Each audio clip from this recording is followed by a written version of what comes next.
Hammaga assalomu alaykum, hurmatli Promotion platformasi o'quvchilari. Bugungi darsimizda Adobe After Effects'dagi yangi texnologiya Advanced 3D yordamida tekstlarimizni 3D qilish va shape'larni 3D qilishni o'rganamiz. Birinchi navbatda Ctrl N yordamida yangi kompozitsiya ochib olaman va bu yerga bitta solid qop-qora solid tanlab, mana bu yerdan bitta tekst yozib olaman. Misol tariqasida Promotion tekstini yozib olganimdan keyin buni kattalashtirib o'rtaga olib kelib olaman va ozgina qalinlashtirib qo'yaman, shunday 3D imiz yaxshiroq bilinishi uchun. Oxirgi yillar davomida After Effects juda ham rivojlandi. 2024-2025 yillarida After Effects o'ziga Advanced 3D, ya'ni yangi 3D texnologiyasini qo'shdi.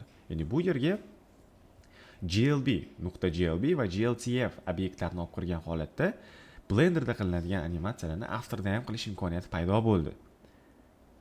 Va xuddi shunaqa Blenderda 3D tekstlarni yasab olgan bo'lsa, oldin Afterda 3D tekstlarni yasash juda ham qiyin edi. Hozir bo'ladigan bo'lsa, уже After Effectsga yangi texnologiya kirib keldi va hozir juda ham osonlashib ketdi Afterda 3D tekstlarni yasash. Xo'p, birinchi navbatda 3D qilib olishimiz uchun bu yerdan tekstimiz ustiga bosib, kubigini yoqib qo'yamiz va bu yerda bizda 3D bo'limi yonadi va hozir bizda Classic 3D turibdi. Ya'ni Classic 3D da Geometry Options yo'q. Geometry Options faqatgina Advanced 3D da bor. Ya'ni umumiy materialning chuqurligi. Uning uchun nima qilamiz? Classic 3D ni Advanced 3D ga o'zgartirib qo'yamiz. Va biz bu yerdan Render Options ga kirib, umumiy animatsiyamizning qanchalik sifatliligini to'g'rilab olishimiz mumkin bo'lar ekan. Ya'ni mana misol uchun render quality bu qanchalik sifatliligi va umumiy hisobdagi mana bu yerda turadigan GLB lar, 3D tekstlar, 3D shape'larni qanchalik silliqligini ham mana bu yerdan smooth qilib olishimiz mumkin bo'lar ekan. Xo'p, endi keldi hozir biz buni 3D ko'rinishda bundoq qo'yamiz. Bir-biriga yaqinlashtirib va o'rtada bo'lsin. Ikkalasi ham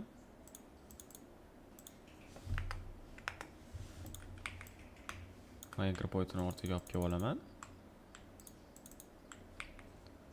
Kattalashtiraman va Pro so'zini o'zini kattalashtirib qo'yaman.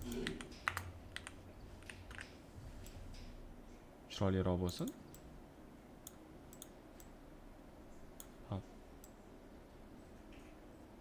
Mana buni kattalashtirib qo'ydim. Hatto shunday ham to'g'ri bo'lmadi. Ozgina. Endi tekis bo'ldi. Mikropointni yana o'rtaga olib kelib olaman. O'zgarib ketaveradi chunki qancha kattalashtirganimiz sari. Va biz bu yerda strelkani bosib, Geometry Options mana endi yondi. Ichiga kirib, bu yerdan biz Extrusion Depth ni ko'tarishimiz mumkin bo'ladi. Va bizda mana bunaqa 3D ko'rinishdagi tekst paydo bo'lar ekan.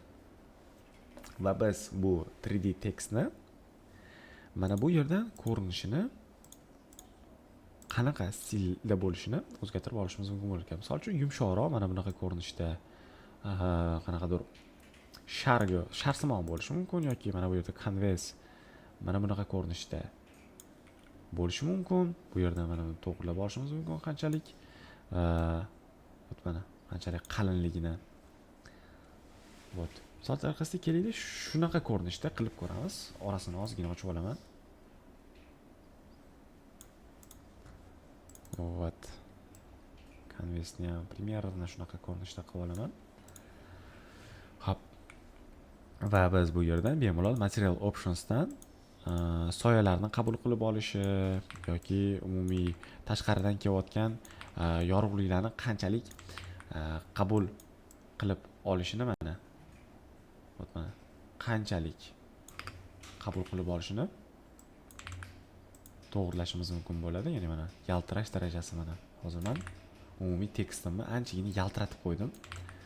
Vot. Endi kelaylik shu tekstni animatsiya qilib ko'ramiz. Buning uchun transformga kiraman. Bitta mana bunaqa keyframe qo'yib oldim. X rotationga position umumiy hammasiga qo'yib oling. Shu menda osonroq bo'lishi uchun animatsiya. Xo'p.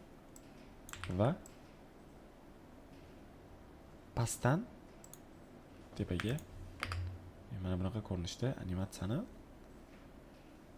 qilib ko'ramiz. Easy bilan silliqlashtirib oldim. Vot. Anchagina chiroyli va qiziq animatsiya hosil. Xo'p, va endi kelinglar bu yerga bitta scale ham qo'shib ko'ramiz. Scale ichiga kirib bu yerdan scale bunaqa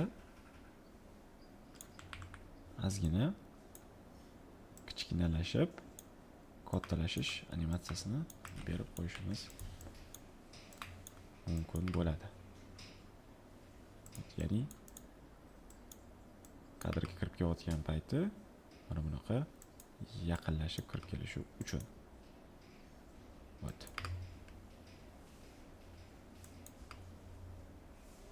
Anchagina chiroyli bo'ldi endi. Yaqinlashib kirib kelishi.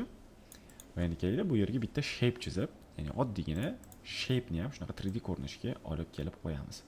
Misol uchun buni tagiga mana bunaqa liniyali shape chizdim. Bu shape ham anchor pointini o'rtaga olib kelib olaman. O'rtaga olib kelib oldim. Va bu yerdan 3D sini yoqqan holatda geometry optionsga kiraman-da, extrusion depth ni ko'tarib qo'yishim kerak bo'ladi. Mana. Ko'tarib qo'yganimdan keyin buni ham shu mana bu animatsiyamga mos ravishda qiyshaytirib qo'yaman. Ya'ni bunda necha gradusda turibdi?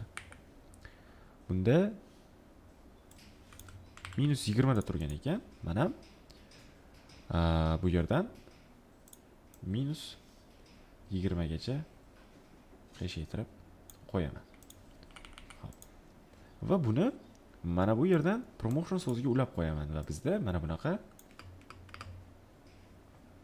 animatsiya hosil bo'ladi. Xo'p, endi buni promotionga o'xshatib yaltiratish uchun material optionsga kiraman-da, shayni ko'tarib qo'yaman.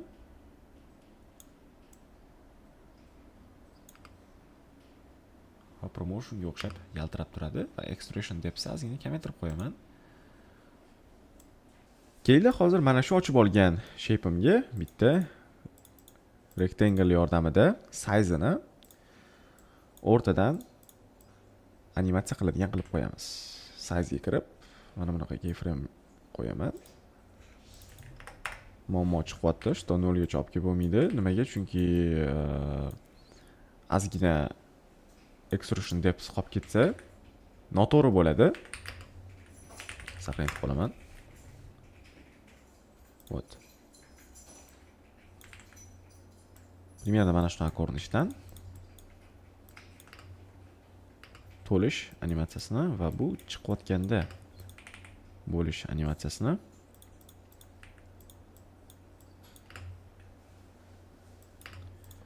tayyorlab qo'yaman. Ya'ni bu yerda ham shape'im harakatlanyapti, ham tekstlarim ham harakatlanyapti. Ya'ni buni hech qanaqa kamerani ochmasdan o'zida animatsiya qildik. Sizlar ham bemalol ushbu animatsiyani takrorlab ko'rsanglar bo'ladi. Bu animatsiya sizlarni 3D savodxonligingizni ancha oshirib beradi va 3D o'sha dunyoga unchalik qiyin emasligini tushunib olasizlar o'zi 3D qilish ham.